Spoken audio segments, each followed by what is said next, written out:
Okay, let's unpack this. Have you ever, I don't know, looked at the kids and teens around you and just felt like something fundamental has shifted? Like their world, their childhood is just different, more maybe challenging than what we remember. Yeah, definitely. And, since smartphones really took over, those rates of anxiety, depression, they haven't just crept up. They've absolutely skyrocketed. Yeah. Doubled, sometimes tripled for certain groups. It's alarming. It really is. So today we're doing a deep dive into a pretty powerful theory about what might be driving this huge spike in anxiety, depression, even self-harm among young people. Right. And the main source we're digging into is Jonathan Haidt's book, The Anxious Generation. It's caused quite a stir. He doesn't just, talk about feelings. He lays out this argument for what he calls a great rewiring of childhood. A great rewiring, okay. Yeah, he argues there have been these two big recent shifts that have basically changed how kids develop, and he believes it's had really damaging effects on their mental health. Got it. So our mission today is to really get Haidt's main argument, this provocative idea. We'll look at the shifts he talks about, the evidence he brings in, and then the solutions he suggests. And we need to look at it critically too, right? See what makes sense, where the questions are. Exactly. What does this all mean for you as you're watching the world, whether you're a parent or work with kids or just try and figure out what's going on? So this great rewiring, it sounds like more than just, kids having different hobbies. Haidt's saying it's the explanation for the mental health crisis. That's the core of it, yeah. He's pointing to this great rewiring as the main reason we've seen such a sharp, really undeniable jump in anxiety, depression, self-harm, suicide rates too. Especially, he notes, for kids who hit adolescence after about 2010. After 2010, okay. It's like the whole system of childhood changed. The actual foundations, he argues, got undermined. Not just a blip, but a real structural shift. And he breaks it down into two big overlapping changes, right? The first one sounds almost nostalgic. It does a bit. The first shift he details is the decline of a play-based childhood. Think back, if you grew up before, say, the 90s, unsupervised play was just normal. Yeah, totally. Bikes, woods, making up games. Exactly. Hours outside, figuring stuff out together, no adults hovering. It was just how you grew up, like the default setting. I remember my parents saying, be home when the streetlights come on. That was it. So what did we lose? What specific skills came from that kind of free-for-all play?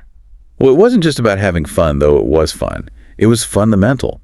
Kids learned actual problem solving. Yeah. Like, how do you share fairly? How do you make rules for a game everyone agrees on without a grown-up stepping in? Right, real negotiation. Real negotiation. Managing little risks, bouncing back from a fall or a disagreement, that's resilience building right there. And maybe most importantly, gaining independence, a sense of, I can handle this. These weren't just games. They were like training grounds for life, building confidence from the inside out. Okay, so if that play was so important, why did it fade away? What changed in society? It was kind of a perfect storm. There was this rising fear about safety, stranger danger, often amplified by media stories. I remember that panic. Yeah. And at the same time, this huge pressure ramped up around academics, getting into college, structured activities. So childhood became much more scheduled, adult-led, organized sports, tutoring, planned play dates. Less time for just messing around. Exactly. And the consequence was kids lost those chances for spontaneous, independent learning. The very things that build coping skills and that inner confidence we talked about, they became, as Haidt might say, overprotected in the physical world, but under-socialized. That makes a lot of sense. Less space, less freedom for that organic growth. All right. Okay, so that's shift number one. What was the second big one Haidt identified? The one that really poured gasoline on the fire? That brings us to the second shift, which was faster and maybe even more profound. The rise of a phone-based childhood. This is where things kick into high gear right around 2010 to 2012. Suddenly, smartphones and social media weren't just for adults, they were everywhere for teenagers. It felt like it happened overnight, didn't it? Every kid suddenly had this supercomputer in their pocket. How did that change their day-to-day? Profoundly. Social life, which used to be mostly face-to-face, hanging out, parties, school halls, it just migrated online. Instagram, Snapchat, then TikTok. Those became the main places for connection, for validation, for figuring out social status. Haidt calls it shifting from a play-based operating system to a phone-based operating system. And kids started spending hours on screens. 7, 8, 9 hours a day wasn't uncommon. Wow. Which meant way less time outside, less time sleeping properly, and crucially, less time actually talking and interacting in person. Yeah. All things vital for healthy development. And it's not just the amount of time, is it? It's what they're doing during that time. What are the specific stressors this phone-based life creates? Oh, absolutely. It unleashed this whole new set of constant kind of insidious pressures. Nonstop social comparison is a big one. Yeah. You're always seeing these perfect curated highlight reels of everyone else's life. Yeah, that sounds exhausting. It is. Then there's cyberbullying, which can follow you home. It's inescapable. And FOMO, the fear of missing out, triggered by every post you see.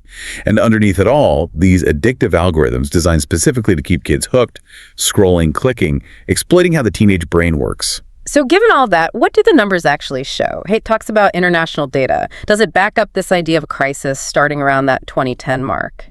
The data is pretty stark, and it's consistent across many Western countries. After 2010, you see this dramatic climb in depression, anxiety, self-harm, suicide rates, especially for adolescents. Like in the U.S., major depression among teen girls more than doubled between 2010 and 2019. Self-harm rates doubled too. Doubled. Wow. And why girls disproportionately? Haidt suggests social media hits girls harder because it's so visual. Intense pressure around appearance, popularity, social drama, exclusion.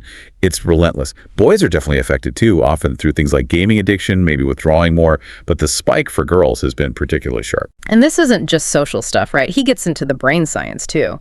How does this constant digital flood actually affect a teenager's developing brain? Yeah, that's crucial. The adolescent brain is still developing, especially the part that handles impulse control, planning, rational thinking, the prefrontal cortex. And importantly, it's wired to be super sensitive to social feedback.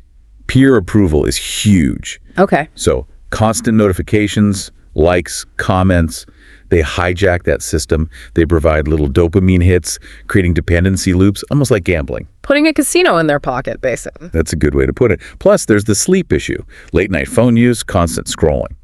It massively disrupts sleep. And lack of sleep tanks your emotional regulation, your resilience, makes everything harder to cope with. It really paints a picture of how deep this rewiring goes. But Haidt doesn't just diagnose the problem, right? He offers solutions. It's not about ditching tech, but rebalancing. Exactly. He's not anti-tech, but he argues we've let it take over childhood instead of keeping it as a tool. So he proposes 4 big ideas for rebalancing. First, delay smartphones and social media. His specific suggestion is no smartphones before high school and no social media before 16. 16. It's much later than most kids get it now. Much later. The idea is to let the brain mature more, build a stronger sense of self offline first, before diving into that intense online world. Makes sense. What about schools? Second, phone-free schools. He argues schools should be places for learning and real social interaction, not constant digital distraction. Get phones out of the classroom, yes, but also out of the hallways and lunchrooms so kids actually talk to each other again. Practice those face-to-face skills. Okay, less distraction, more interaction. What's the third? Third, bring back free play. Communities need to actively create safe opportunities for kids to have unsupervised adventures again. More parks, safer streets, changing the culture so independence isn't seen as neglect. Rebuilding those foundations of resilience and competence. Bringing back the good stuff from that earlier childhood. And the fourth? Fourth, stronger regulation of the tech companies themselves. He argues platforms need rules about designing addictive features for kids like infinite scroll, autoplay, things like age verification actually working, better data privacy for minors. So holding the platforms accountable. Right. Because, their goal is engagement, profit. We can't just rely on them to self-regulate when it comes to protecting kids. The sheer amount of evidence Haidt pulls together seems like a major strength. Psychology, neuroscience, global data. Absolutely. There's a huge strength. He connects dots across different fields to build this really comprehensive picture. And the timeline is compelling, showing how those mental health stats changed right when smartphones became ubiquitous for teens. It makes a strong case for causality, not just correlation. It does seem powerful. And importantly, it feels balanced. He's not saying tech is evil, just that it needs boundaries, especially for young, developing minds. Okay, but like you said, we need to be critical. While the argument is strong, it's definitely kicked up debate. Where do critics push back or offer other explanations? Good point. A major criticism is that classic issue, causation versus correlation. Yes, the timing lines up, but critics say, hold on, what else was happening around 2010? Right. Increased academic pressure, growing awareness of climate change, political turmoil, economic anxiety maybe lingering from the 2008 crash. Any of those could also be impacting youth mental health. It's hard to isolate just one factor. It's a complex world, lots of pressures hitting kids at once. Exactly. Another point is the practical side. His recommendations, like no social media till 16, they sound sensible, but how do you actually do that? Yeah, the peer pressure is immense if all your friends are on it. Precisely. It requires massive collective action from parents, schools, maybe even government, which is a huge practical hurdle. True. Any other major critiques? One other is the focus. A lot of the data is from the US, the UK, Canada, Australia, mainly Western developed nations. Critics wonder if the story is the same everywhere, or if different cultures might show different patterns. Does it apply universally, or is it more specific to these contexts?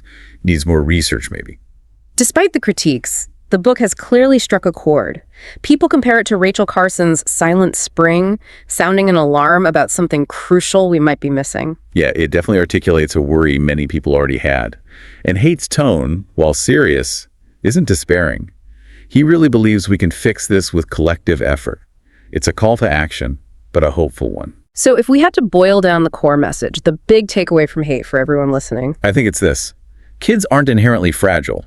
But Haidt argues they become fragile when we strip away real-world challenges, like free play, and overload them with the digital world too early. Healing the anxious generation means restoring that balance. More independence, more play, less overwhelming digital immersion. More real world, less virtual world, especially during those key developmental years. It's a powerful message. So recapping this deep dive into the anxious generation, we've explored Jonathan Haidt's argument about two huge shifts: the vanishing of free play and the explosion of the phone-based childhood, and how he links these directly to the youth mental health crisis. We looked at his solutions: delaying tech, phone-free schools, more play, regulation, and also the important critical questions around his theory. Yeah, and connecting it all, it really leaves us with a question, doesn't it? For all of us, what shifts, big or small, can we make in our homes, our communities, maybe even our own screen habits to help build more resilience and dial back the digital overload for the kids coming up? That's a really crucial thought. It forces us to ask, how do we balance technology's benefits, which are real, with our fundamental human need for face-to-face connection for unstructured growth? How much connection is enough, and how much is just too much? Not just for kids, maybe, but for all of us. Where do we draw the line? Something to definitely think about.